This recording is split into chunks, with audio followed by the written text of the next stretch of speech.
2022. I think we've got one more meeting at least at the end of this year, and we've made it through the 2022 year. We're grateful for your attendance, your time and attention. This is a ClearUnited meeting, primarily focused on an agenda around new technologies for the last week that's advanced, any kind of questions and answers that individuals may have related to really anything Clear companies related, as well as tying into the digital world.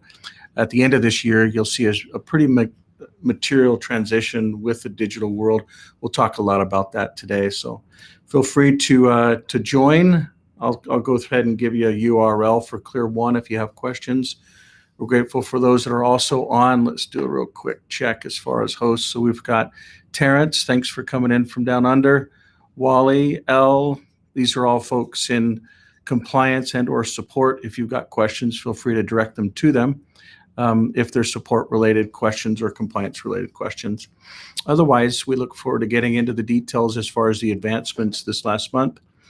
We're grateful for those of you that are here, whether you're listening on Facebook, YouTube, Twitter, and or LinkedIn, as well as Clear One.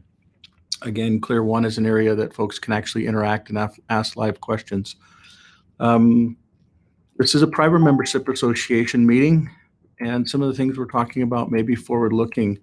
We'll primarily focus around phone, connecting with decentralized storage, and community, and kind of how those pieces fit together and the importance of those pieces around this type of a model. So when we talk about a phone, it's not just any phone, it's a decentralized phone. And why is decentralization important? We'll talk about those things. This is where you can actually join, rippleeffect.clear.events. Feel free to log on. Anyone can do it on any platform, and you'll actually be able to see the technology. For those that started with us at the beginning of the year, everything was Zoom, and it was only Zoom. At the end of the year, it is 100% open platforms based upon Clear technologies. That is open source tech. And the roots of this actually came from a technology called OpenFire and Jitsi. And those technologies actually ran the original, not the Google Meet that currently is running, but the prior one, the Google Hangouts. So amazing tech. When you talk about decentralization and open source, those are the two pieces of really strategy and pieces that's put together to make this decentralized world a reality. But we're grateful for those that started out this year, whether it was with Zoom, and now we're working on the replacement for Zoom, which is at rippleeffect.clear.events. So again, this meeting happens every Tuesday, at least currently, at 5:30 Mountain Time. So we're grateful for all those that have kind of weird time zones that you're logged in on. But without further ado, we'll go ahead and get started. Some of the biggest advancements are going to be primarily around the advancements in the digital world. And let's see if I can give you kind of a gist of what's coming.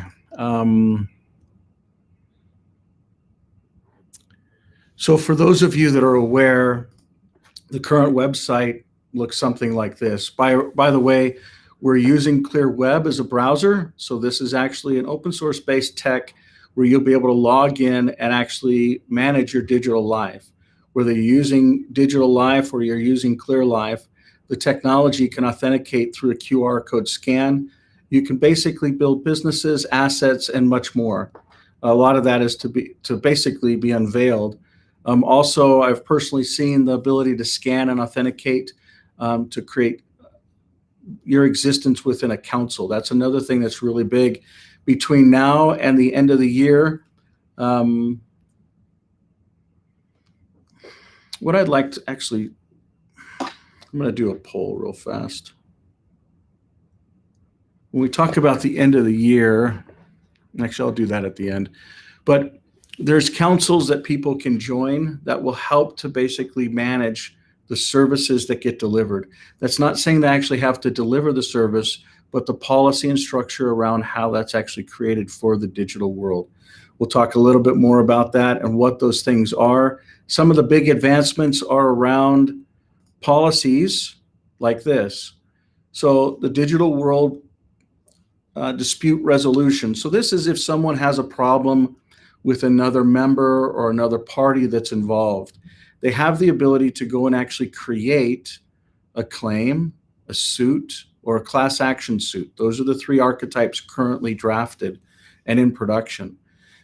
But there's best practices, as well as the best practices, there's actually rules. So just like other associations, so for instance, if you look at, it depends on where you currently live, but there are, a majority of the world actually runs off of what's called English rules or English law, which then goes into most Commonwealth countries, Canada, New Zealand, Australia, and many of the other smaller countries that they've tried to don't, well, try is probably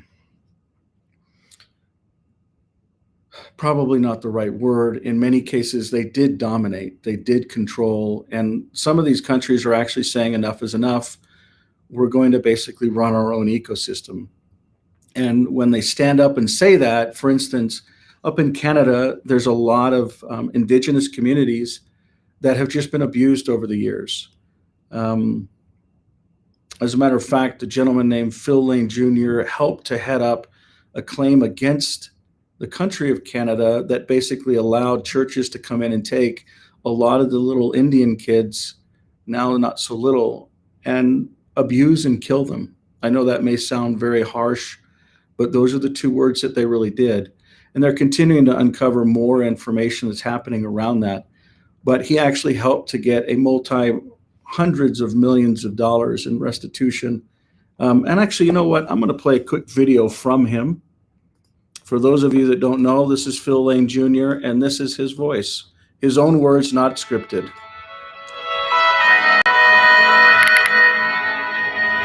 Mitakiapi, my very, very beloved relatives of our human family. We live in a corrupt global system. But are we a part of it? Are we part of it? Are we part of it? No. No. No. No. We've been very patient as the few control resources we all need. The question is, can we change it? We've all heard the voices shouting, "It's not your turn." Our heart aches to do more, to be more. But time is running out. Time is running out. Time is running out. We start by completely trusting we can make a difference. Because with one heart and one mind and many bodies, in unity, we can do anything. Together we must take unprecedented, unified action. And transform the world around us. No matter how challenging that may be. Individual sovereignty, freedom, love, and justice. Unite us all. Because there are indigenous-led technologies coming. That gives us all the opportunity to stand, To give, to love. That's what responsible technology should do. If you are one of those who believe it's your turn, stand together. Rise up. everyone. Everywhere. You, as a rising generation.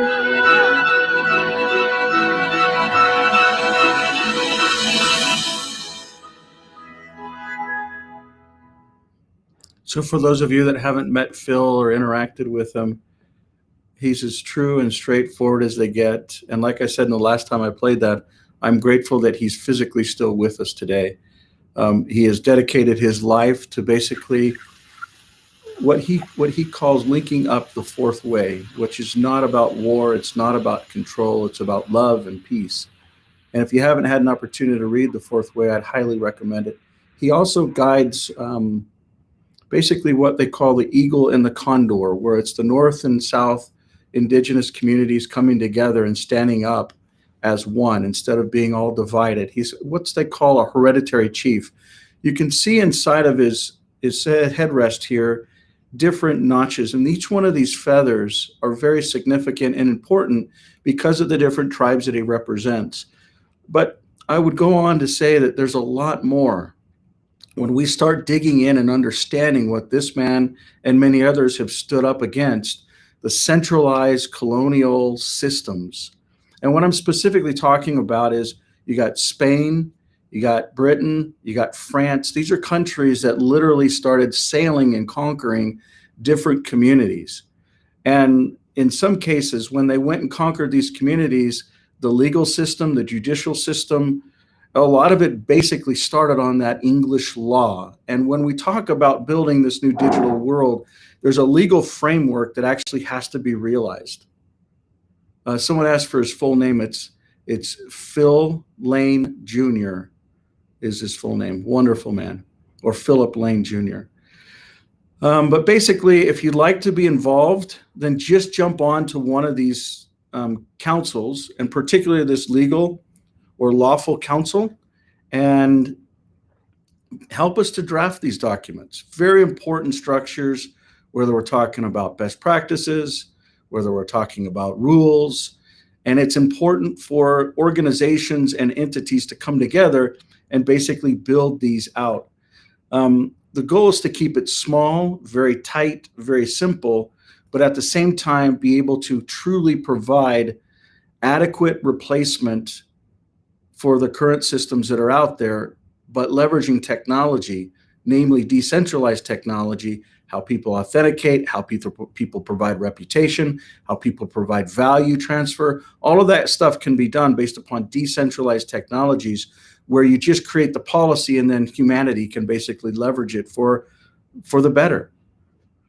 When I say better, I'm talking about the betterment of humanity, how we can look forward and build systems that are actually good for humanity instead of what's going on right now around control, around pulling away sovereignty, around taking freedoms and literally just stripping out the rights, where people, they're actually enslaved and imprisoned, but they don't even know it. I would say that, like, this next generation, they don't even understand some of the simple freedoms that they've been given. It's just natural to say, it's okay to profile this. It's okay to know this. It's okay not to have privacy with this. And it's not that the prior generation is just used to having it and doesn't want to give it up. We see where this is going to go. We see where this is going to go from a standpoint of the attack. And the attack is on the individual, the family, and this wonderful earth that we all get the opportunity to be stewards over. And really, it's going to operate itself regardless of, if we look at global warming and all these other topics, which I don't even think is relevant right now, but the point is this digital world has a goal and objective to not only help build a system and a framework for a new millennium, but to provide sovereignty, privacy, health, and unity for humanity in general. You can actually have a role in doing that. So come the end of this year, this isn't going to be just a simple, sign up for a certain council. For instance, if you click on one of these and we actually say, I want to jump into, the whole new site's going to look very different, but there'll be a QR code. So people don't actually have to provide any of their individual data, but you will be required to basically have a digital identity. Where did this go? Is this it? Yeah, so here's a good example. This is actually the new system. So for those of you that are seeing it, this is just a first pick. One of the things I'd like to point out is, or even ask a question, and I'll throw this out to anyone that wants to just try and answer it. I know, this is only going to be on the Clear One platform, but where does money come from? Where did money come from? How was money created? How was value exchanged? Is there any answers on any of those variants of the same question? Thoughts, comments? No right or wrong answer, just trying to understand people's perspective. Well, I had a great grandfather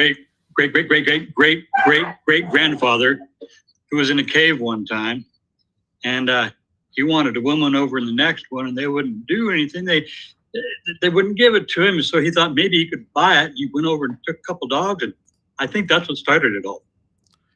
A couple dogs? Dogs, I know. Dogs are valuable back then. Okay, dogs. Woman's valuable too. What was valuable? Women. Okay. So we got great feedback. So we got dogs, okay? Women. Both men, best friend on both sides there. Okay, well, that's really good feedback. Anybody else? Thoughts, comments? I like the tulip wars too. That was pretty good. Okay, tulip wars. That's a good one. Any other feedback? Something that I read was that people had gold and it was too heavy to carry around. So they came up with these notes that they kept in vaults. But in the end, they started lending out money that they didn't even have. And in the vaults, like if we all went to the bank right now and withdrew our money, there would be no money there for us. Yeah. So I think it's made up. I don't know where it comes from, but I don't even think that there's any intrinsic value to money. I think originally there was a backing, and you could go exchange that note for the gold in deposit. Right. But that's no longer the case. No, not at all. Not since the Federal Reserve, anyway. I'm going to pull up a video that sparks a memory for me. It's one of the videos that actually taught me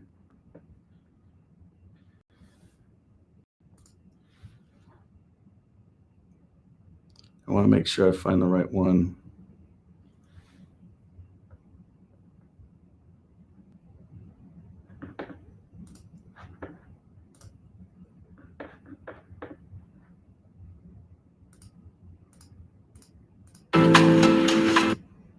Can't go for Mr. Hayward and Mr. That's probably not the one you want. Let's search a different way.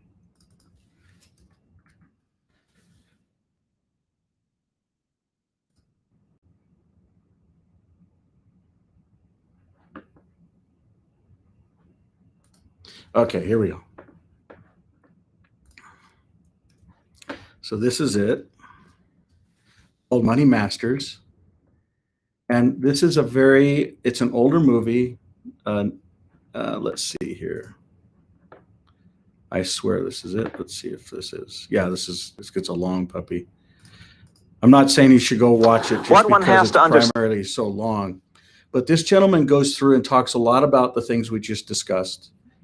Sometimes it was a dog. By the way, great perspective there, Steve. And sometimes it was a cow. Sometimes it was something that fell off of something, maybe like a tooth from a whale. Or sometimes, and even what's crazy is, especially as we do more research, like these guys talk about some of the original forms of money were actually sticks or types of chocolate. And they would even make fake replacements for some of these things. So like the cacao bean, what was another thing that you could replace a cacao bean that would look like it?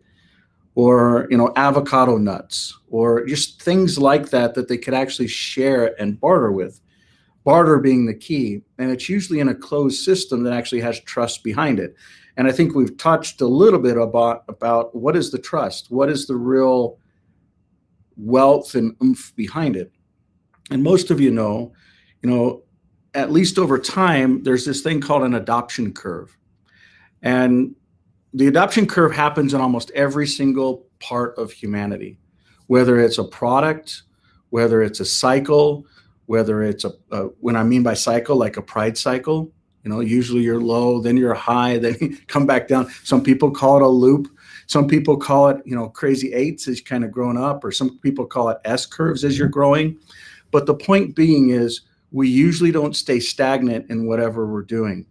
And when we look at where wealth comes from, a lot of it is our own perspective of what is the value, because we may perceive things as different. For instance, I've been interacting with a gentleman for a couple weeks now that lives a very different life than anything I've ever seen. He doesn't think about money. As a matter of fact, his society doesn't have money. They don't use currency. And when we dig into kind of the history there, what they do use is something that is I'm going to see if I can pull this up. They do use is something that is very similar to what this is here. And to your point, Steve, you're very close to what this civilization, and I won't be specific at this time, has been around for over 4,000 years.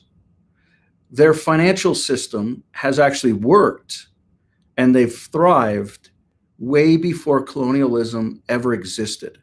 So when we talk about colonialism, for those that have come on late, we're talking about primarily the queen that's just passed away, the monarchy, the family, so to speak, of this, prestigious, supposed wealthy class that has gone into certain systems and said, hey, we're going to conquer you. So there's some folks on here from British Columbia. There's some folks on here from Australia. There's some folks on here from New Zealand.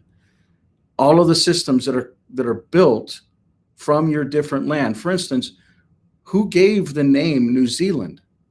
That was Captain Cook, right? And which country did he come from? He came from Britain.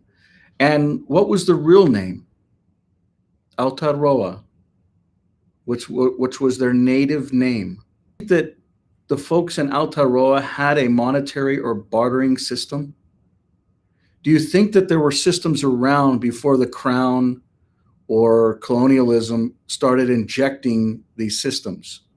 I would even go further and ask, is the United States of America independent, or is it actually a part of this same ecosystem of colonialism?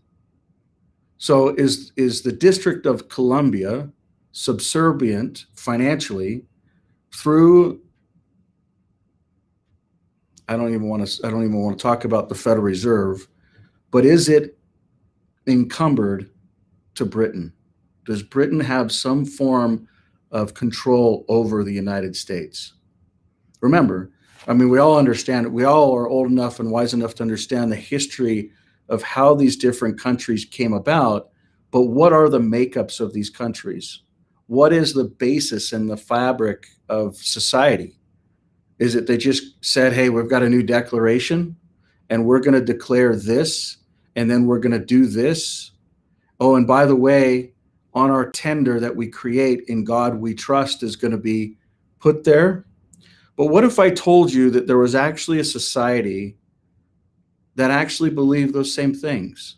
In God We Trust was its core motto, not just put on its currency, but put on everything in its existence. When I say everything, I'm talking about whether you look at the marks of the flag or the marks of the sculptures, etc., it's put into it.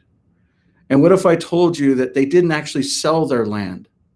So where these other countries actually make money and monetize so that the kingdom, the king or the presidents or the monarchies can actually get wealth, is they actually take the land and they sell it. But what if I told you in these ecosystems, they don't sell it? You cannot buy it. It is the people of that land that are seen and respect under God. That simple, instead of being under a government, you're under God perspective, actually changes the perspective of freedoms and choices, which are very important pieces, especially in the day and age that we currently live.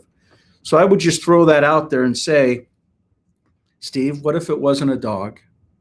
But what if these things actually could buy, and I don't want to put this in the wrong way, but you talk about, you said dogs and women are two measurements.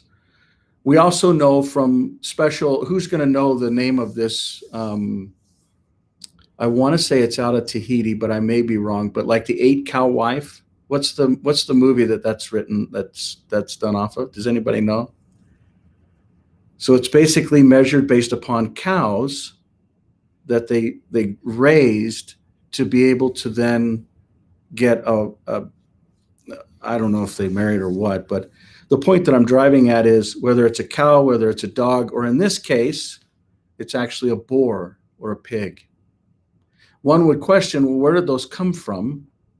And why is it that they would have some value? And even in 2022, we're literally one of the last meetings of 2022, there's still value. If someone wants to actually buy, build a house and buy the materials, or as simple down to buying, things to actually sustain life, whether it's food or whether it's something to wash yourself with. These are actually a type of value exchange that currently exists today. And these are not just parts of the world that have no access to the digital world, but they found that these systems work because there's trust inside of them. But what happens if these cultures that actually have access to these trusted systems, what if they were actually to melt them together or cross-pollinate them together, so to speak?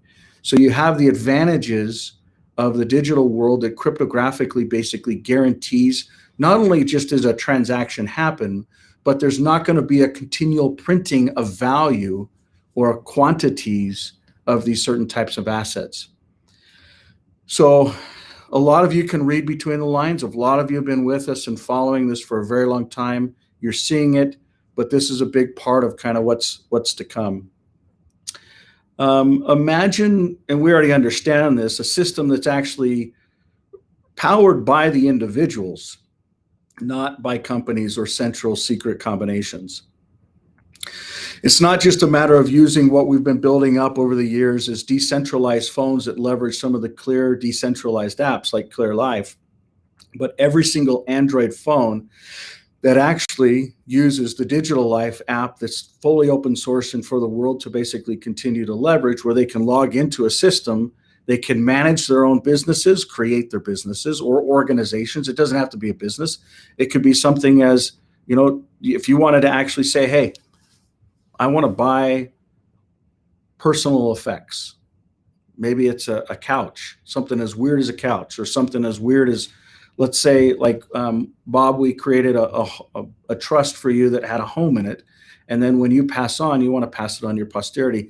These things have already happened inside of society, generation over generation. But we would, if we really understand, we've lost a lot of that primarily because when we pass away, we miss the understanding that, hey, maybe we should have thought about things differently.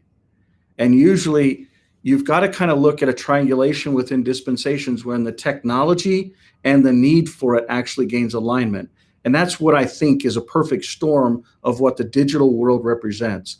An ecosystem where you've got technology that truly can provide identity that's decentralized, organizations that are decentralized, that individuals and collective individuals can come together and create and manage for members that choose to be a part of this ecosystem, that can say, you know what, I don't choose to be a part of this colonial system, even though 4 generations back, the Spaniards actually came over and conquered it, but they don't provide any value back to the actual people anymore. As a matter of fact, they lie to us, they steal from us, they enslave us, or to be very kind in naming 3 topics of what's happening with most westernized civilizations today. So we'll just leave it at that. But imagine if you could actually decentralize identity, decentralize assets or organizations, and then put that back in the power of the people in their own hands.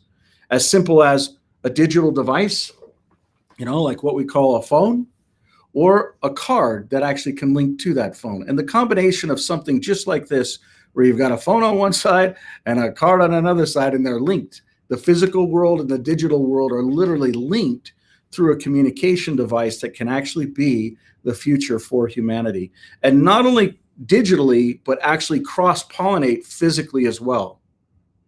I'm just going to pause right there and see if anyone has feedback based upon cross-pollination of the digital world and the physical world. Does that resonate with folks? Do you understand that or see that or question anything about that?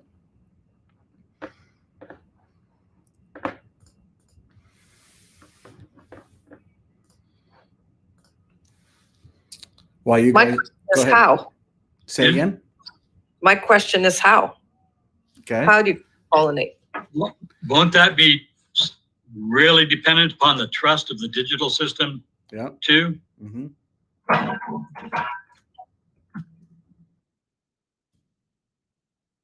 And therein lies a building of reputation and time involved and experience too. Yeah, exactly.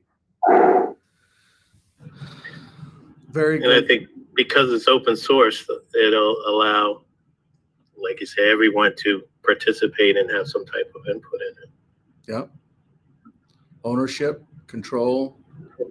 It's really living the law of consecration in software development, where no one owns it, no one controls it, but everyone can benefit from it.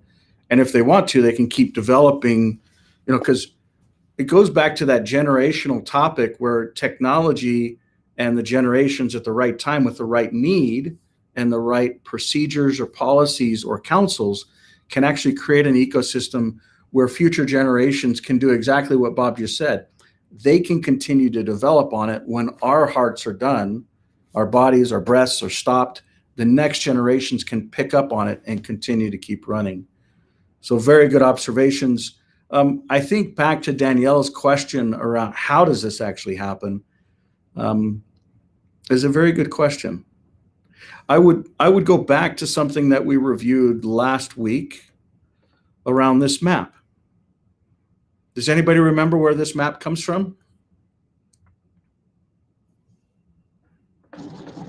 United Nations. That's right. Does anybody understand what non-self-governing territories means? Or have questions or thoughts or?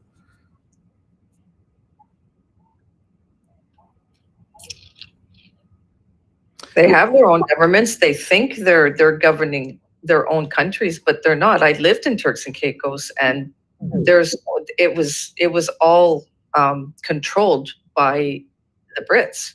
That's right. That's right. Does anyone know any of the names that are on here? Cayman Islands, Rarotonga, Tahiti, any of them, Guam, New Caledonia. Does anyone know any of these ecosystems that are supposedly non-self-governing that actually govern themselves or No. think they do? Or and Yeah, Turks and Caicos think they do, but they don't. right. Can you give us an example of how you think they don't? Because anytime any matter of importance needed some type of decision making, they could never make them. It was always referred back to England. They couldn't write a check for $12 without having the permission of England. Do you wonder how England could keep that control? Do I wonder how? No, I think I don't really wonder. I think they were just threatened. Do you think it was a physical threat, or do you think maybe because the simple rule that he that owns or creates the dollar can actually rule? Well, here's the interesting thing. The currency used in Turks and Caicos is the US dollar, yet we were part of the Commonwealth. We were a, oh God, I can't think of the word right now. The territory, trying to think of the word. Overseas, we were, what was it called? I don't remember. Anyway, I'm sorry. But yeah, we used the US dollar. That was our currency. That is the currency in Turks and Caicos. They don't have their own dollar, yet everything was governed by the governor is from England. Everything is decided by England. Can someone give me an example of one of these countries? So you've gone through a couple different things. You've gone through what currency they use, where they governed, where the decisions made. Yes. And maybe what are the bloodlines for the individual that actually is in most of these ecosystems? What are they called? Is it a king? No. Is it a queen? Is it a kingdom? Is it a presidency? They usually call them prime ministers. Premier. Yep. Right. A premier. That's right. And so when we dig into that, you usually have a ministry of what? A ministry of health, a ministry of education, a ministry of XYZ. And that governance process or structure goes back to where? England. That's right. And so when we really dig into it, well, let's back up and look at Anybody on this map and their name may not be spelled out, but can anyone tell me a country that actually has gone through the process of having someone sail to them? And it usually, again, it came from France or Spain or Britain are the top three. And then they said, you know what, like for instance, New Zealand, you know, Captain Cook landed in, I think the first place was Napier. Actually, at least that was one of them, and named it New Zealand. That wasn't their name before. Aotearoa was their name before. But Aotearoa is actually the retired name, so to speak, for New Zealand. Some of the Maoris will say, you know, that is our name. Some don't identify the same way. But the point that I'm driving at is they're still controlled. Their prime minister, the way their cabinets work, the way parliament works. I've been there. I've been to their little beehive down in Wellington and gone through parliament and saw the people even today put on the little hats and the way they do things. But give me an example of someone on this planet, whether you think it's round or flat, tell me, if you can, who has said enough is enough? That little nation that you showed us the video of with the, was he a prime minister or president? And he stood up and said, enough is enough. We're going to govern ourselves. It was a short video. What nation was that? Small country, very, very, 2,000 people, was it? Yeah, they're actually still controlled. Oh, okay. So by it's not them. that. Well, I would That's say a good example. the United States comes close, but I think we're under the illusion, you know, of self-government. And Hong Kong might be a interesting example there as well. Okay, Hong Kong basically said, we want to be separated from China. And what's happened, I mean, I was actually in Hong Kong when the riots were going on. I saw the fires in the street. I met with the people. I tried to understand, why did this happen? And for those of you that don't understand the history there, China basically said, hey, anybody we want to come into Hong Kong and get, we're going to come in and get. Okay? They didn't ask if that was right. They didn't ask if they cared. They just said that was going to happen. And they used an excuse of a gentleman who basically went to Thailand or went to Taiwan. And Taiwan is massively key to all of this. So we're talking about China, which most folks would say China is actually going to be prior in existence than Spain, than France, than Germany, than England, all these different countries that tried to do a power grab in the Second World War, maybe the First World War. China is a whole nother conversation, and it goes way back. Brooke, you're welcome to interrupt anytime. But it talks about an individual that went from Hong Kong to Taiwan, which is Taiwan actually succeeded and left in the Second World War, China.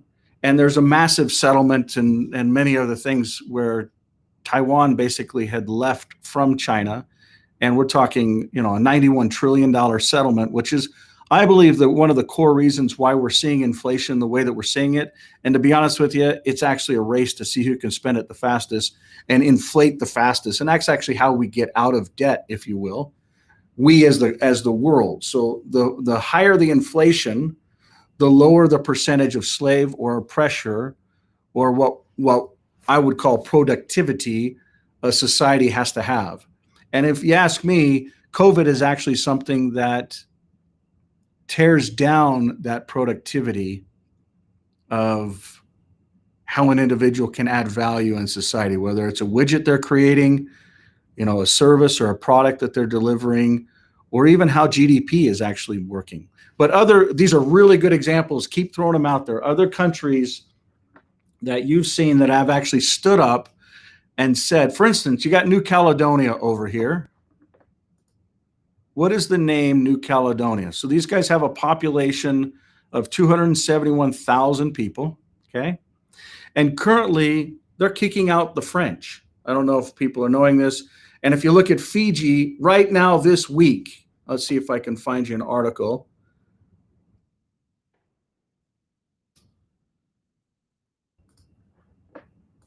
Boom, right here. Now, in Fiji, it's a little different animal. And Wall, if you have any feedback here, feel free to join in because you've spent a lot of time here, at least more We than can't I have. screen, Michael. You can't see? No. You probably have to just click on me again. Or others have? Can others see me okay? Yeah, I'm getting. It's almost as if your screen is going to sleep. All we see is your picture. Oh, really? I'll restart that.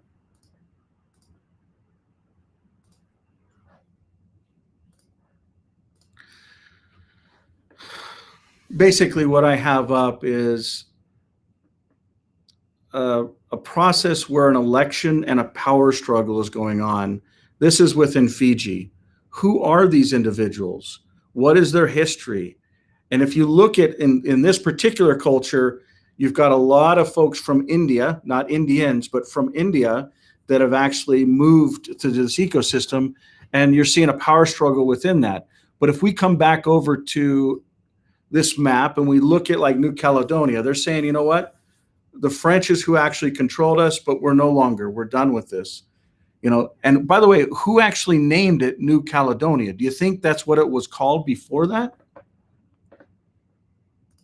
So give me Why do people accept? Why do people from these countries accept that somebody just comes in and changes their names? Like, I don't understand that.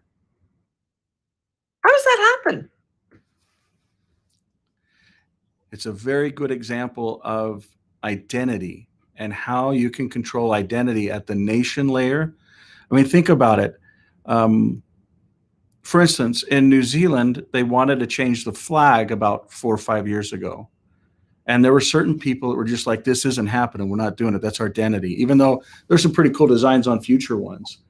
But I want you to keep thinking through who made this up? How did we get to where we currently are? And how can we use technology to take centralization and control / slavery out of the picture so that humanity can actually be free?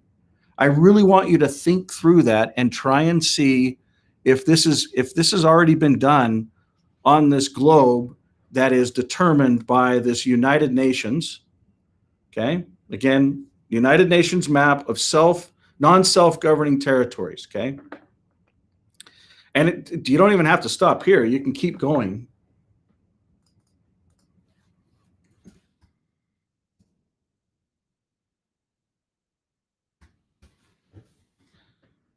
Anybody? Thoughts? Can you give me an example of a country that has been controlled? And a good example is New Caledonia. So they're basically saying, you know what? France basically colonialized us. They funded us. We've also gone into debt with China, and we're gonna take over our own land. We're gonna take back. They can say they literally can prove they go back thousands and thousands of years on that land, a heck of a lot longer than the 3 main controlling ecosystems that have actually tried to spread out into the world historically: Britain, France, and Spain. But who is actually looking to spread out in the world today? Anybody? China's expanding. Mm-hmm. Want to give any feedback on that?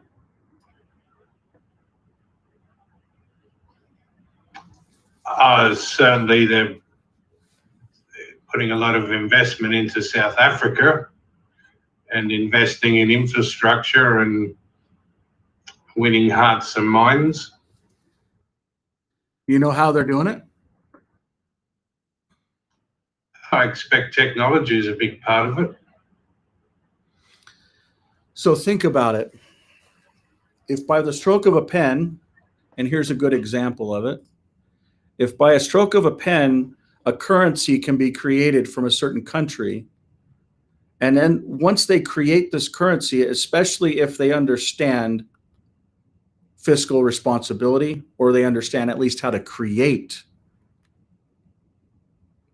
I wouldn't even say GDP or value, but they create a currency, Remember, who can create the currency can actually control the people. It's a perception thing, just like the name thing. So let's say that China creates some currency, or maybe a couple organizations or countries.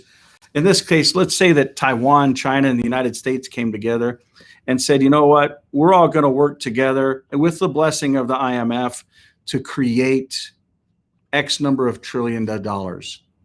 And then we're going to divide it in this way. And countries like Iran, Saudi, Mexico, etc., aren't going to get these dollars. It's going to drive the value of their assets down while the other ones go on a spending rampage. And so the answer to the question that you answered, Terrence, is they're doing it not necessarily through technology. They're doing it through spending. And so, for instance, if they create debt, then I would argue, and maybe we'll spend some time around how money is actually created. It's actually created through debt. So when you go get a mortgage, your money is actually not taken from some other bank account. They say that there's fractional based lending where you can put $1 into an account and then they can loan out $10. That's just a policy that they have to adhere to. But that doesn't mean that they actually get that $10 from somewhere else. They're given the financial fiduciary responsibility to regulate how and who can actually borrow.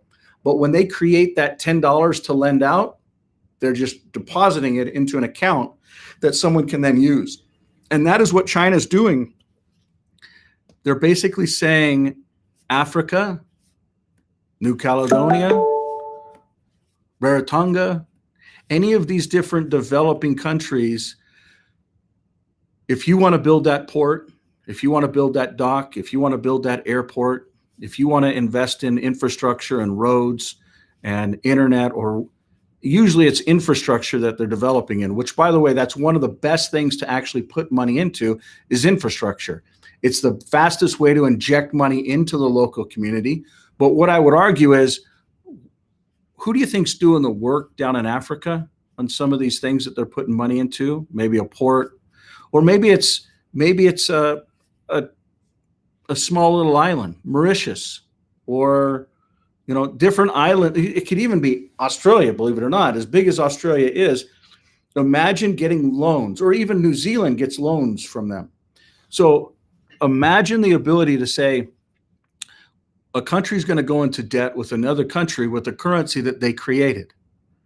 And then how is that currency actually backed? How is it trusted? So, for instance, China in 2017 actually created a digital-based system. They started to anyways, based upon collecting a lot of precious metals. Because historically, the United States of America gained everyone's trust and took away the stronghold of Britain, which they took it away from the Netherlands.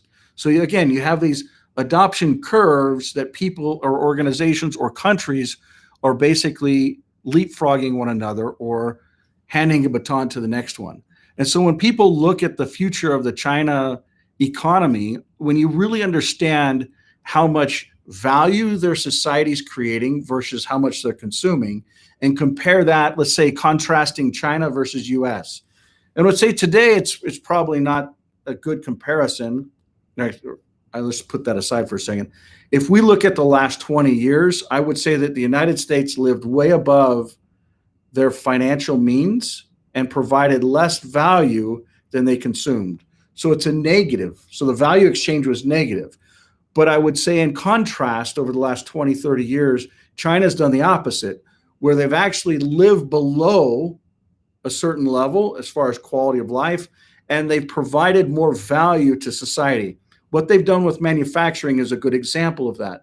And so when you have a country that's providing more value and consuming less versus the opposite of consuming less and providing or consuming more and providing less value, it's only a matter of time until that strategy actually realizes a fruit, and the value exchange is actually a transfer of not just control, but of strength and power. And I'm not saying it has to be done through war. As a matter of fact, what we're talking about, if you've read the book, The Art of War, from Sun Tzu, this is a really good example of what's happening, where China has basically provided more value. And they've also played on a strategy of public money, which if you look at this slide, you have private and you have public. And I'm not going to talk about combinations, but look at it from a standpoint of there really is a private. For instance, think about the news when you hear of a large dollar amount going to a certain country, whether that's for aid or for war or for some other means, okay? And I'm not going to say that the means are the right or the wrong reason, but what I'm saying is think about the many billions and trillions of dollars versus how you make your payment for maybe where you reside. Or maybe you don't make a payment. Maybe you've worked hard. Maybe over your lifetime, you've provided more value than what you've consumed, and therefore you've paid something down so you don't have that monthly stretch. But that monthly stretch for a lot of society, if you look at that $1,000, $5,000, $10,000, whatever your monthly nut is, compared to what's going overseas, that's a good example of private and public. So, and I'm not saying there's any logic to it or any checks and balances, but what I'm driving at is there's so much mystery. For instance, how many US dollars have ever been created? How much renminbi or mark or yen or pound or euro or the combination of all of it when they actually created this new euro standard? How much are there? You know, this chart would say, hey, out of the United States, when this was created a couple of years ago, there's 19 trillion. Well, we all know within the last year, there's been about that, if not more than that, sprinkled into the system. So what I'm driving at is you've got to look at mathematically providing a shift from these olden days, these days where you may have something, a society that is literally coming out of not a dog, but if you actually wanted, and this is still true to today, not in all parts of this ecosystem, but if you've got 10 pigs, that's kind of a payment, and it's not just for a human, but it's a payment, it's a type of dowry, if you will, in certain societies. But it's not the pig that is that particular thing, and it's not a human. If you net it out, if you want to buy maybe some young coconut trees, or maybe a roof for your house, or maybe, you know, some soap, you can actually use the tusks that come off of these pigs as proof of payment. And maybe there's a bank that actually holds these, and maybe it's actually not just something that is a theory, but it has a value to it. It's not just a perspective of a value, but it's a community that works together to see that value as something they can all get behind. Even though the physical transfer of an asset from one hand to another hand actually happened, in this case it's just me, but if there's somebody else here, you know, the transfer of that physical asset actually happening, and actually some of you aren't even seeing it, so I'll turn this back on. But the point that I'm driving at is there's a physical transfer of something that is actually transferring from one to another. Now, how can we mathematically, using innovation and technology, cryptographically prove that, but at the same time have trust? And at the same time go back to the roots of humanity. How long have humans been on this earth? Do we really know? Do some of us have a certain belief? Do some in society measure it based upon before Christ and after Christ? Do certain folks in society want that measurement negated and gone away because they don't believe in that? The point that I'm driving at is we can do certain things with what we think is carbon dating, but it's kind of like a rule. If you take time and size out of the equation, a lot of things start making a lot of sense really fast. And so imagine an ecosystem, a world where technology, based upon individuals actually adding value, creating councils, creating policy, linking in this physical and digital world, not just from a standpoint of where can we spend money, where can we transact, how can we communicate. For instance, just on this call right now, we're going through 4 or 5 different social platforms, and then we've got people from all around the world that can come in and answer a question or ask a question. By the way, there's a poll that there was a question, if you want to meet next Tuesday. So it's going to be right in the middle of kind of a holiday week. We've got people that, some people that want to, some people that don't. This will be the first meeting other than one that we missed earlier. We actually had it. We just weren't able to broadcast it. So if you want to meet next week, which is the last Tuesday of the year, right in between a holiday, just say yes. If you don't, say no. I should say, are you going to be on? If you're going to be on, we'll do, majority of us will be here. By the way, Wally, can you provide an update on support hours as we go into the holidays while we're asking this question?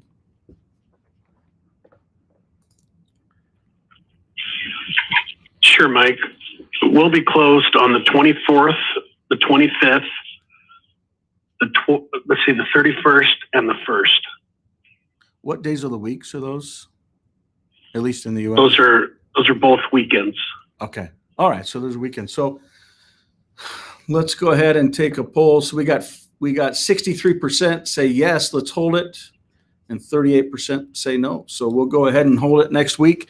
That's a perfect example. I mean, it's not people need longer time and awareness and ponder it and then vote. But that's a perfect example. It's an analytical thing.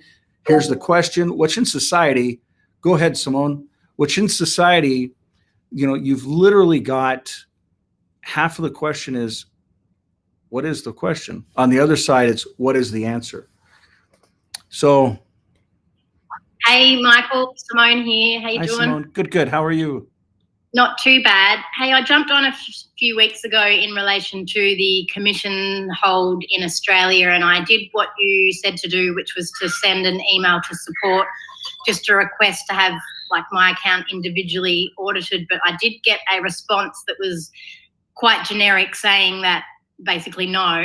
And then I replied and said that I spoke to you and you suggested to do that. And they said they were going to forward the request onto you, but that was a couple of weeks ago and I just haven't heard anything back yet. I'm seeing that. Could we make a commitment to get a solid response with a specific number, with a specific reward and a date within 24 hours so that she can plan the rest of her year? Wally, or anyone that could own that. We've got to be accountable to that. I totally agree and understand where she's coming from. Yeah, we'll take care of that, Mike. Okay. Awesome. Thank you for that. No worries. And Simone, would you, if you don't get a response and answers to all of your questions within 24 hours, will you ping me directly? Yeah, on email or on? Email or ClearSignal. Either one's fine. Yeah. Okay. How do I find you on ClearSignal? I'll put in my number. Right.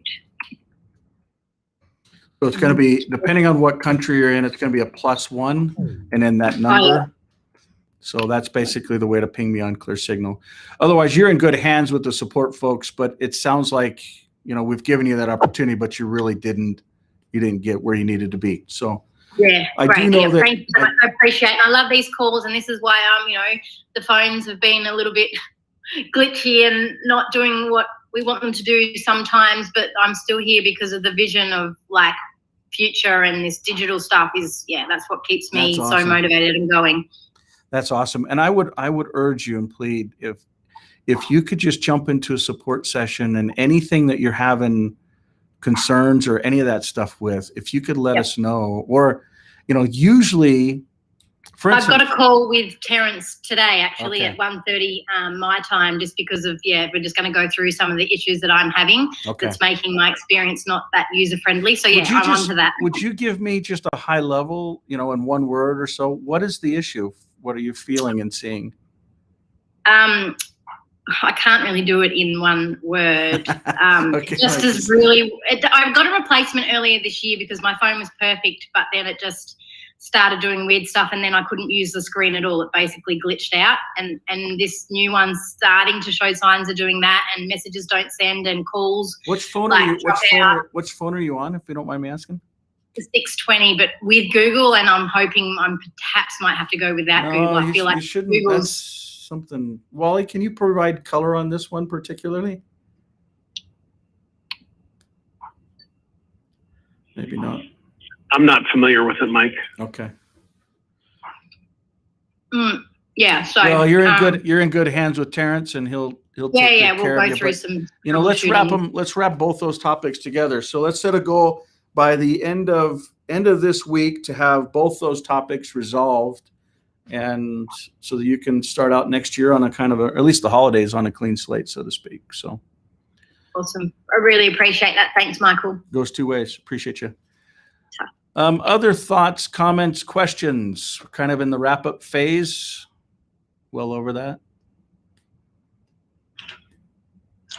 Yeah, Mike, I've got a question. I've got somebody that wants to know if they can have access to the Clear advantages to their phone without buying a new phone.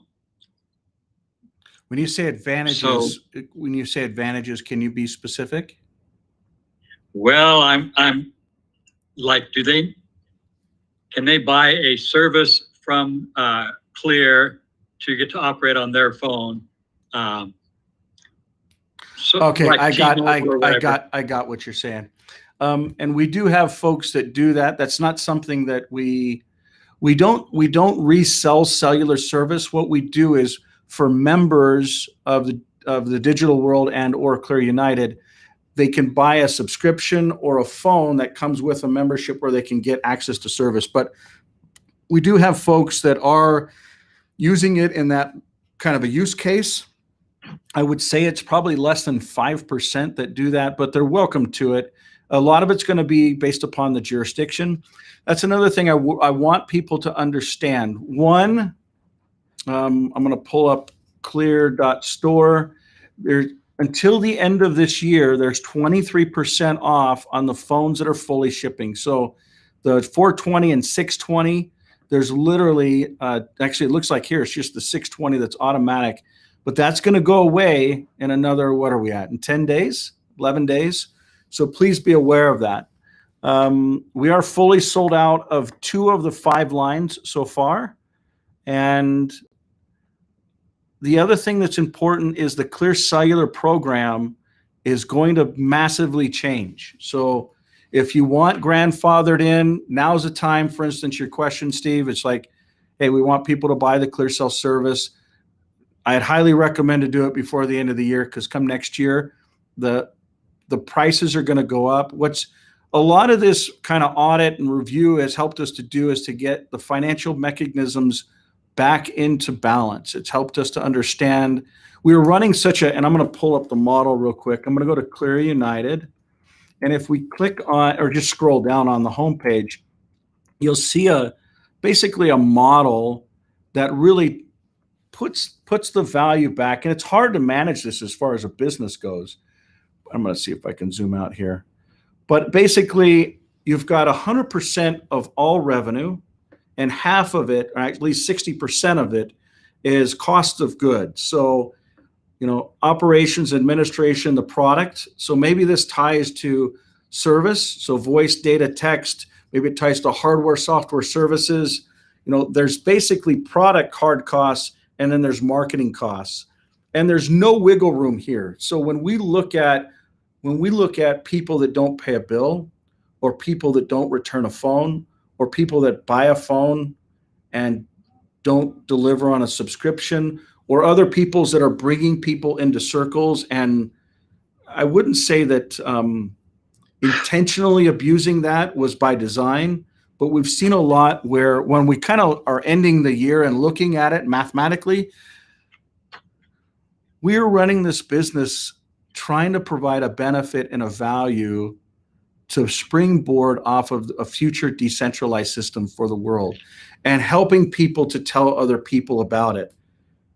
We didn't plan on, abuse is too harsh of a word, but it really has been painful to see financially, you know, the advantages we've been taking advantage of, so to speak. Michael, we had like 3 guys in our circle that had not paid and were still receiving the service. Yeah. And a couple of them was because they just, actually all 3 of them, when we first got in, there was a mix up with if you bought the phone, then you had to re-enter your credit card for the service, and they never did.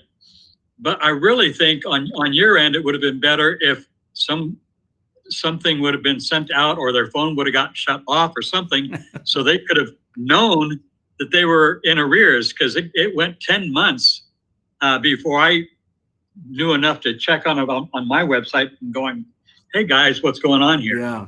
And that's thank you for identifying it and then helping to be a part of the solution. And what's important to know is we're all growing in this process. We built ClearUnited from scratch. We built these decentralized, the ecosystem of the model. The model itself and a lot of the code was built on what we would call on the shoulders of giants that have already built it. Red Hat, Android. When we look at a lot of these technologies, these are some of the biggest and the best ecosystems in the world. Ripple, Stellar, these ecosystems, literally the digital world is built on it. When we talk about technologies that are coming together, it's a matter of how can organizations or humanity or ecosystems, whether they're in councils or not, how can we come together to put together a model that actually technically works, has operational efficiencies to it, and is administrated the right way. And what you've just outlined, Steve, is exactly the pain points. And it's not just people taking advantage that's the problem. It's growing pains overall. It's ClearUnited needs to communicate a certain thing, but at the same time, our goal is to actually be really small, almost non-existent, where we're basically just delivering a service, and allowing people such as yourselves to tell other people, whether they're family, friends, whatever. But it's difficult when we're actually, and we use this analogy all the time, when we're actually rebuilding a car that we're driving at the same time. So we're driving the car, we're moving, yet we've got to replace parts and pieces, and it's difficult to do. Not that it's an excuse. As a matter of fact, I would be the first one to take accountability to say, why didn't the technology deliver? And one of the biggest things that we kind of saw as a side, a part of what the decentralized world will actually offer is a whole new payment infrastructure. And we didn't think the existing payment infrastructure would do what they've done in the last, not just 12 months, but it goes back even 24 months. Merchant providers, literally, if you're working in people telling people business or in cryptography business, those businesses are being massively targeted. Like, we see revenues flow through and we have to ship a product that we have to pay for, and then we get a percentage of the revenue. That's today. Throughout this year, we saw 3-4 different service providers that allow the convenience of people to use MasterCard, Discover, Visa, Rails, which charges 2.4% on average throughout not just the buyer, the seller, but the ecosystem. And it doesn't even deliver the value. But the point that I'm driving at is we didn't think that they were going to take such a hard line and stance, especially when we wouldn't combat, we wouldn't dispute, we wouldn't, we see where the future is going, and we also see what's going to happen to a lot of these centralized systems, but they're not just going away without a fight. And I would argue that the centralized political systems are tied in. And so I'll pull up a real quick chart. Let's say that we've got, big finance here. Big finance here is actually tied in with big tech and big government to basically stop the decentralized approach that's happening. Now, does it matter? No. Is it inevitable that decentralization is going to have a seat at the table and an option? Absolutely. The question is, will it be centralized in the future? Or will what we call decentralization have a layer of centralization on top of it. And that is what we have to be successful at, whether it's around identity, whether it's around finance, whether it's around assets, whether it's around data. And the individual must have the choice to be able to manage their own data. What I would ask a question is, like, a lot of these different, let's go back to the analogy of a pig, of a tusk. If that is money and a value exchange in society that's been around a heck of a lot longer than colonialism or Britain ever was, do we really believe that the individual in that ecosystem that has lived in a community-based ecosystem, in tribes, in some case peace, in some case, conflict, but do we really believe that they would actually be able to see what an encryption code is and be able to write 12 words down and then not lose it? Or go through a process? And today we know these things as banks, or we know these things as safety deposit boxes. But what if a new service provider inside of a certain country, people could actually go and check these in? So in other words, when you get any kind of decentralized phone, you're getting 12 words. You don't get your own, you don't make them up. You're given 12 words when you get the phone. And the combination of that creates a master private key that you link with your fingerprint. And the combination of those two things basically creates your new digital identity, financial system, everything. Where you go, what you do, but it's you actually own it. You own your own data. You can prove who you are cryptographically. But imagine, just like they actually have pig tusks banks. So people can take their pig tusks, take them into a bank, and they're actually being stored based upon a value exchange. What if that society actually shifted from the way that they currently are taking a physical asset that will actually disappear and break to a digital asset that is quantified? There's a finite amount and there's a cryptographic link between the two. The biggest issue is the great equalizer and normalizer is the ability for all of us to connect to what we call the cloud, which is really just some other system, but the way we mesh it together, we're calling it the cloud. So, or the internet or the World Wide Web, or however you want to refer to it. But the point is will decentralization provide innovation for future humanity as a way forward? As a way forward where they won't be enslaved, where they won't be controlled, or they can at least choose a path to not be controlled, and where freedom of identity, freedom of travel, it can all be realized for the benefit of humanity in the future. And those are some of the topics that we've been able to make massive progress on. I know a lot of this we're talking in riddles, but I hope that you can see the benefit and the value of what we're discussing.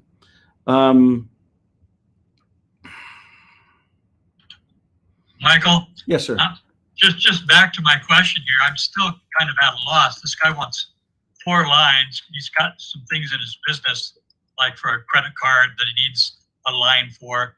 And I went on our website and I'm just kind of lost there. How do I get him the information? Can someone in support pop a link for Clear Prime? Well, I've got Clear Prime. That's I all. can find that. Yeah, that's all he's got to do, basically.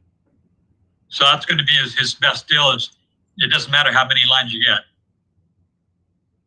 Yeah, that's right. Okay. Yeah, he can snag 4 of them. But I'd highly recommend doing it before the end of the year. So. Well, yeah, that's what I'm going to tell him. He said he's ready now, but like I say, I went online and I didn't really understand it enough. Okay, you've got your link.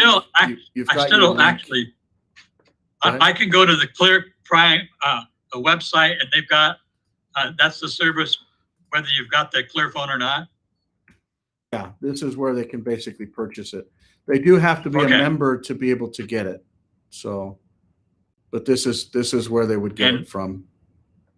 And becoming a member is what? If they just purchase one of the lines, they have a membership that they've already gotten, an additional fee or anything like that. Okay. All right. It's good to know. Does that make sense? Thank you.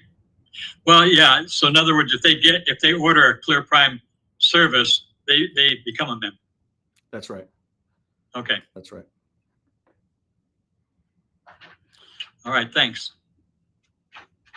I'm going to go ahead and give a real quick, let me see if I can get a video link here for us. Climate change and sea level rise are deadly and Michael, I have a big ask. Go for it. Okay, so I get the decentralized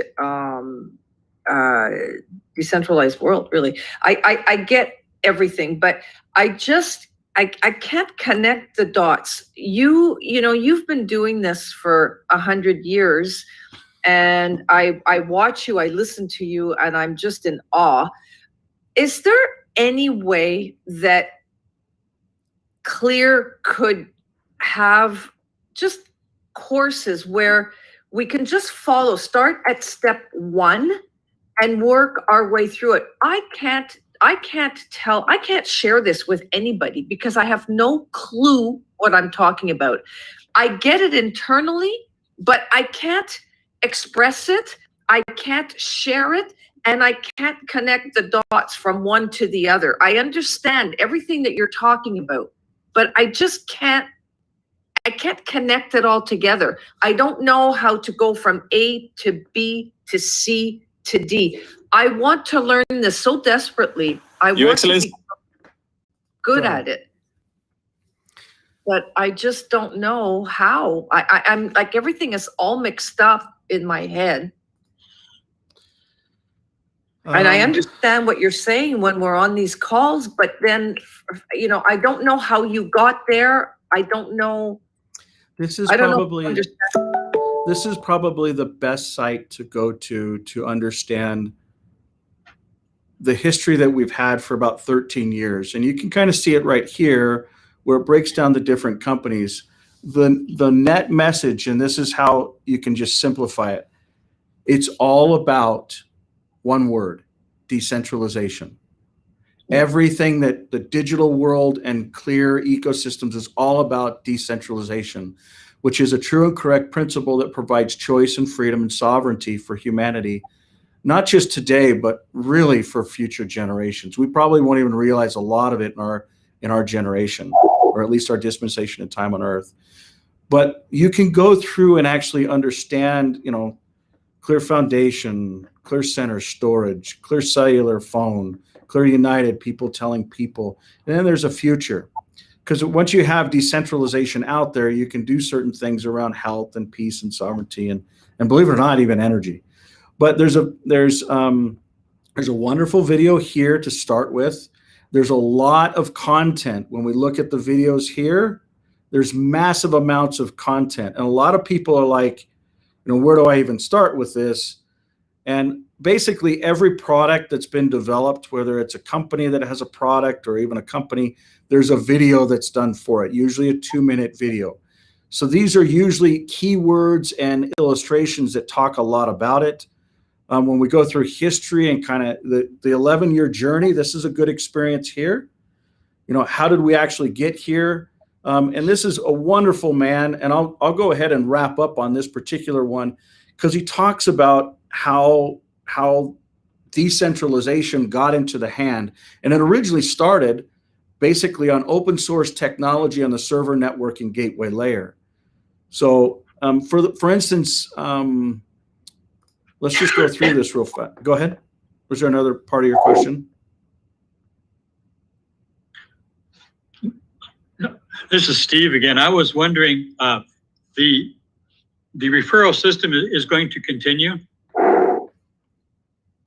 As far as we know today, yes. The viability of it, you know, it's that profit model that we reviewed, this model right here. I'm lost because your screen froze up on me a couple times and I just can't reboot it and keep up. Here, I've got a black screen. So if you put a link in the chat, I can follow. Let me throw it up here again for you. And it usually does that when someone else comes off mute, talks, because what it does is it does not one to many, but many to many voices and screen shares. That's why it's bouncing around. You can set it up so that you pin a certain screen and you'll always stay on that screen. If you do that, you won't have the confusion that you just went through. Does that make that's sense? great. Yeah. So how do you do that? You basically just come over and say, let's say I want to just look at Bob. Let's see here. Yeah, so you can kind of see I'm bumped off there. So if you just click on it like that, it'll come back. So you have to find it and then click on it to activate it.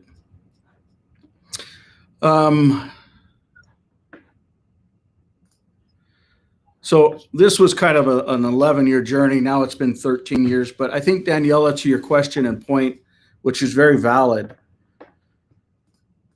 it's really just a simple model of how do we serve one another? How do we provide an alternative to the secret combinations and centralization?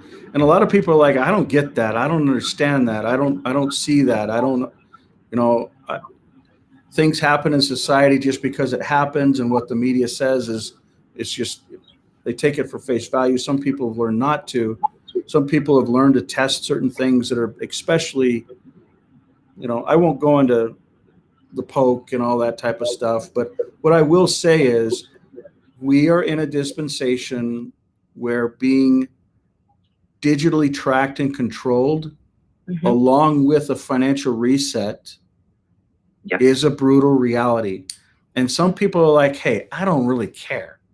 Go ahead and track me. Go ahead and control me. I don't do anything wrong. And you're not ever going to be able to really take my identity or privacy or anything that I think I valued away. Now, they don't get it, Michael. They don't get it. Yeah. And that's been my eye opener over the years, is to see how many people, one, don't even see it. And two, if they do see it, they don't care. But that doesn't mean that we can just give up. As a matter of fact, I would say for the last 3 months, at least 3 months, and Wally, well, I guess a lot of it you haven't seen, but it's been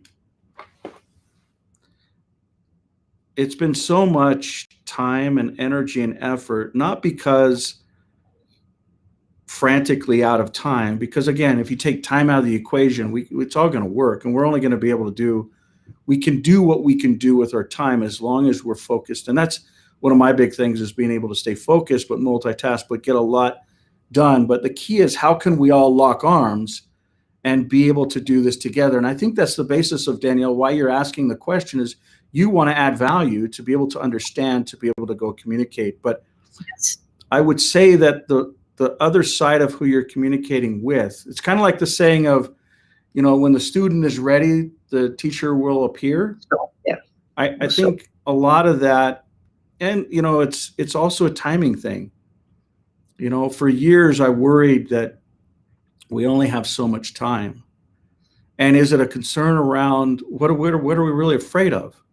Are we afraid of things costing more at the store? Who cares? Are we afraid of a mortgage costing more? It's going to cost more across the boards. Is it a matter of cost that we're worried about? Or can we take off our glasses and say, you know what? Money really doesn't matter. Is it a matter of World War III, where a lot of people are at odds? I had an interaction in a meeting this morning with some folks out of China. And one of their first questions was not, how do we want to build this? How do we want to launch this? What's the life cycle? What's the plan? What's the warranty? What's the product? What's the price? What's the volume? It was, where are you buying it from? Oh, wow. And then the second question is, where do you sell it? Really? So think about those types of, if you have suppliers of hardware, software services, or integration that are talking about, for instance, we get components for this thing out of Taiwan, Japan, South Korea, Hong Kong, and China. Majority of the value that China actually adds is not around the componentry, it's around the assembly, because they've built manufacturing expertise where really, any other part of the world. For instance, we've actually done the math. We could do it in Vietnam, in the United States, in a little place called Vernal, Utah, for the same price of the hardware, software, integration, assembly, and services. We could actually do it out of Utah at a less price than the components would cost us to even bring it into Utah. So in other words, that public-private money and the shipping alone actually costs more than buying a fully assembled product out of the country. That is by design. That is literally done by design. And that's why a lot of these other organizations basically go through the process, and usually it's an executive order or executive decision that says the math just doesn't make sense to do it this way.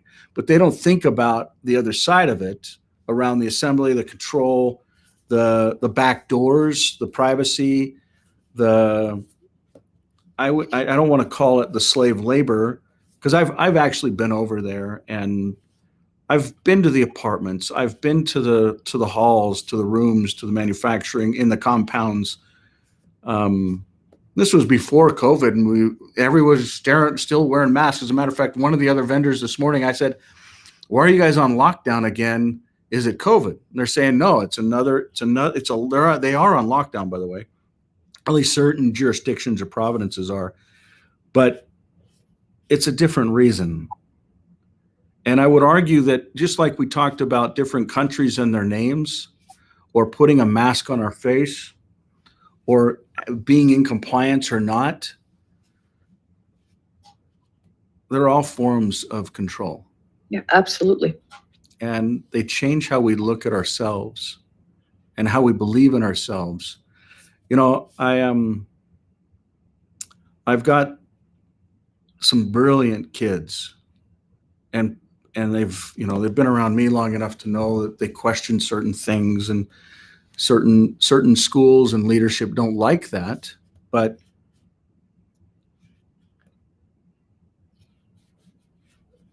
in the end, if we can come out at least of the first chapter of life, which I call the first 25 years of life, and actually believe in ourselves, believe in who we are, not have a perspective that we are weaker or inferior, or there's another class that's above us. Not to say there shouldn't be respect, whether it's for elders or for others. As a matter of fact, when we were living in New Zealand, we loved the education system there.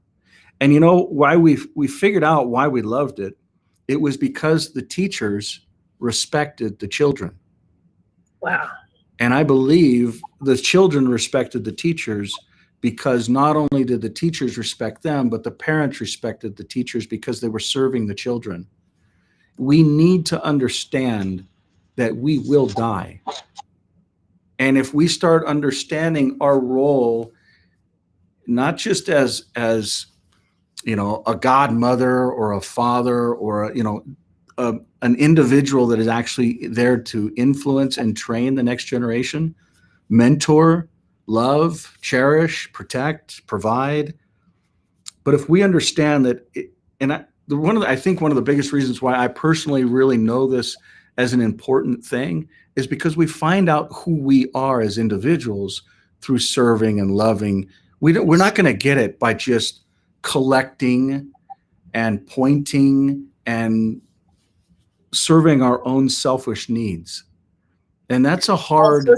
Go ahead. Selfless service to others Yeah. it's everything. Selfless service, not expecting any reward, recognition, nothing in return. That's selfless service. And I know that we all know people. Maybe it's someone in a prior generation, a grandmother, or Mother Teresa, or stories that we've heard of people that literally serve without that desire for recognition, or that, but I guess my point is future generations, I personally believe that this dispensation and generation will be successful if future generations actually believe in themselves and see themselves as an eternal being, no matter who you believe a creator is, whatever, the world would put on religion or other topics, but we actually believe in ourselves. We believe in our own abilities to create, to give, to serve.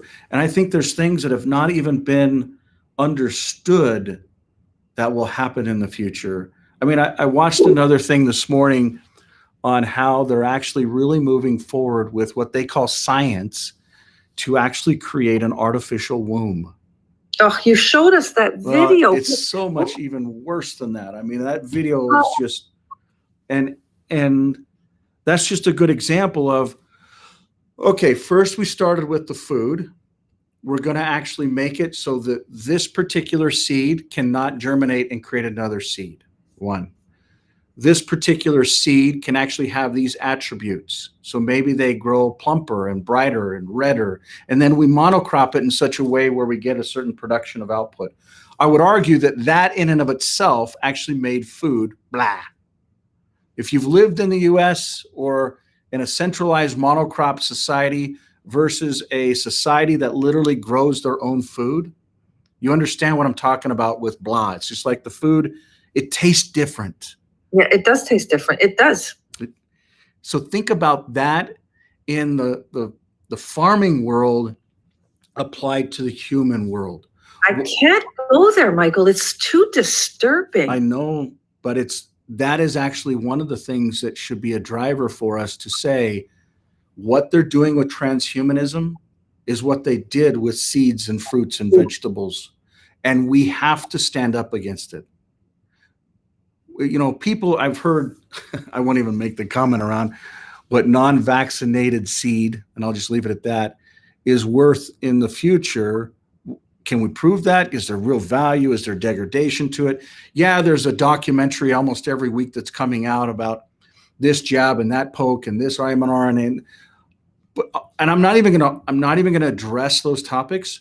But what I will say is decentralization has a massive role to provide the alternative choice from the centralized, it's not even colonialized transhumanism. It's bigger than that. And do you think that we're going to be living in parallel worlds? Do you think there's going to be for lack of a better way of putting it, the decentralized world living in parallel to the centralized world? I would say, and if you got anything from the things that we talked about today, let's see if I can pull up. In other words, do you think that it's possible that some of us will have the choice, some of us will be able to not become to get out of the centralized world and live in a decentralized world? Do you think that's possible, or are we all doomed? No, I don't think we're doomed at all. But I do think that good people need to stand up for what they believe is right. And they need to do it in such a way where their conviction and their drive is unchangeable, unbreakable. Yeah. But to your point, I would say that we're actually already in a parallel world. We're already in an ecosystem. What I explained to you before is a perfect example of it. This is a culture that remember back in the days when certain people at a certain Federal Reserve would stand up and make a statement, and interest rates would do this, and then treasuries would do this, and then the LIBOR would do this, and then you'd have, just these ripple effects from humans making comments. There's parallel systems that didn't adapt to or adopt those westernized, civilized perspective. And some would argue that, these people are happier, they're healthier, they're living longer, they have a zest for life and a care that the centralized, closed, mind-controlled societies don't get. We're already in a parallel system. The question is, can we actually see that parallel system, and can we go back to the roots and actually rebuild it? And this is still to be determined. And I think over the last 12 years, we've seen particularly Bitcoin gain adoption, not just from a perspective of value exchange, but from a standpoint of usage. People understand what these 12 words are. People understand what keys are. Yes. They're Well, starting, the FTX people didn't. right, but say again? Sorry. Who didn't? I said the FTX people didn't. Yeah, that's just straight up fraud. If there's Sorry. like 5 layers of fraud with that whole mess. But what I'm driving at is there already is a parallel system, but there's already examples of systems that have actually lived, and I would argue that have thrived. And a lot of these, think about like let's go to everybody understands Maui, right? One of the best from a climate, from a location, from a culture, parts of the world. And when you get into that ecosystem, the natives there, most of them will greet you with an open arm and a smile. But there are folks that say, you know what? We don't want you to be here. We don't want you to know about this. We don't want it being marketed. And then the prices for certain things go crazy high. My point in all of this is saying there are parts and pieces of the world that are actually still very free because they haven't adopted these centralized approaches. But the question is, can we actually come together as communities? So when we talk about councils, can there truly be councils that can actually be self-governing, where the councils themselves, which by the way, there may be a shift come 2023, where a lot of the dialogue that we have within the ClearUnited ecosystem actually shifts into the digital world ecosystem. So be aware of that. But that doesn't mean don't engage. If anything, you're going to get more. It's not just a Q&A and a return and report type dialogue. There can actually be actionable items, questions, and then accountability. And then the next thing you know is the system's actually doing it. It's going to take a long time to get this stuff perfected. I would argue that at least 30 years in software development has gone into building the existing software that run systems, that run how companies are created, how marriages are created, how identities are created, how a reputation is created, how disputes are mandated or mediated. At least 20 to 30 years in the modern world in the software side of it. Now, a lot of the details behind that came from a physical standpoint that created the use case and requirements to get to that, but I don't think it's going to take that long. I do believe the answer to your question is straight up, we're already living in a parallel world. One could go further with the question and say, has this already happened? Or one could look up at the night at all the different dots in the stars and planets and say, is this happening currently? One could also ask the question, is this going to happen again? Or is it happening at all? Is this just an illusion? Yeah, well, you could ask that, or you could just, just say, hey, is the Big Bang just really a Big Bang and we're just here, But I think I'd like to share this with everybody. There's a documentary. I don't know if anybody has heard about it, but there's a documentary called Thrive. It's on YouTube. There's Thrive, the full movie, and then there's also Thrive 2, but that you have to be a member of. But I really, I recommend this movie for everybody to watch on YouTube. It's done by Foster and Kimberly Gamble, and it is fabulous. It's the most watched documentary in the world with 91 million views, but it's fabulous. And the second one is even more, no, not that. No, it's called just Thrive. This is the one you're talking about, but it's the full length one. Yeah. I've actually watched this and I would concur with you that it's a gorgeous, well done video. And some of the people behind it have the same type of just serve one another, the energy stuff that they understand in this, the frequency stuff that they understand in this, all true and correct principles. Absolutely. Yeah. Absolutely. And you remind me so much of Foster Gamble and the work that he's been dedicated to for many, many, many years. There's so many similarities, but just your whole way of looking at things. Yeah. You know, what's funny is I think I watched this because of you, and my wife and I both watched it. And the first time I saw Foster Gamble was in it, and I sent off to another individual on this call, I need to get in touch with this person because You do. I Yeah. can't believe that the Yeah. two of you have never connected. Michael, it's beyond me. I'm Well, telling you. Well, believe in yourself and make the connection. Yeah. Okay. Okay. That's a good challenge for me. I will do that. Okay. Everyone, know that you're appreciated and you're loved. We appreciate your time, your attention, your prayers, your loyalty over the years. You know, there's some decisions that'll be made in the future, but there's only progress and positivity that's coming. Please see the beautiful future that we all get to create. We're not just a byproduct of society. We are all creators, especially women. Such amazing creators. But I put the video link in here. It's 2 hours and 12 minutes. Maybe I can play an intro here, but if you want to watch it, I think, Danielle, it's a great idea. You know, all of this stuff has positive energy to it. And that's what I would encourage you to try and clamor to is find the positive, but not just what others have created.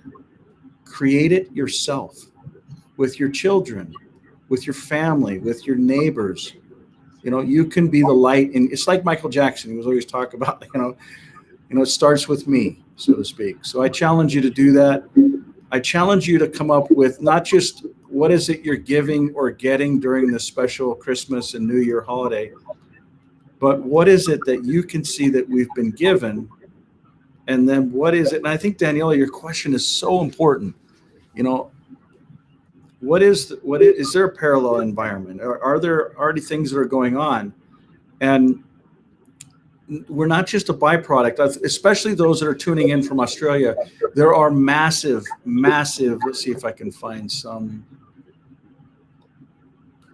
I don't see them here. There are massive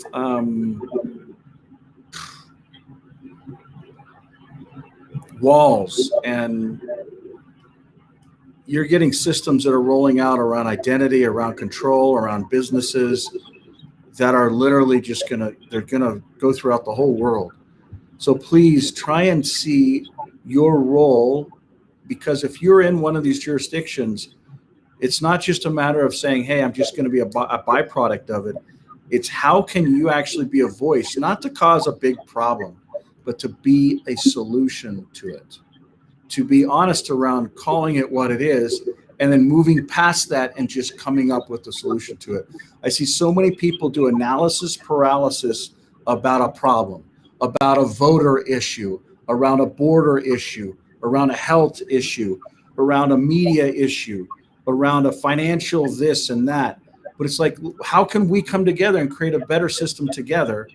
And it's not just a matter of how do we do it so that we can gain personally, or that a certain society can control another society, but how can we lift so that all of humanity can actually thrive? And we'll go ahead and watch these first couple minutes here of this video called Thrive. Here we go.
Every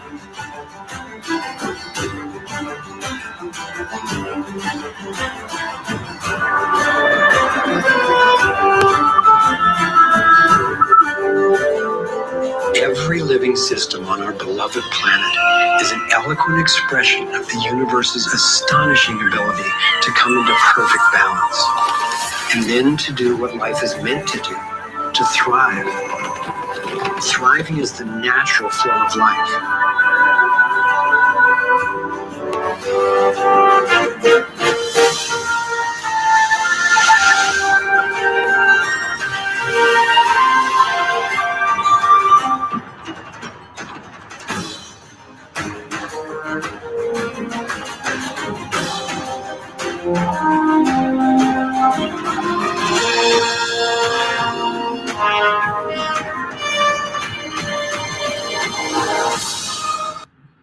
Go watch it, everybody. Have a wonderful Christmas. We'll talk to you later.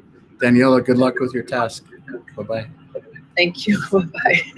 You got this. Merry Christmas.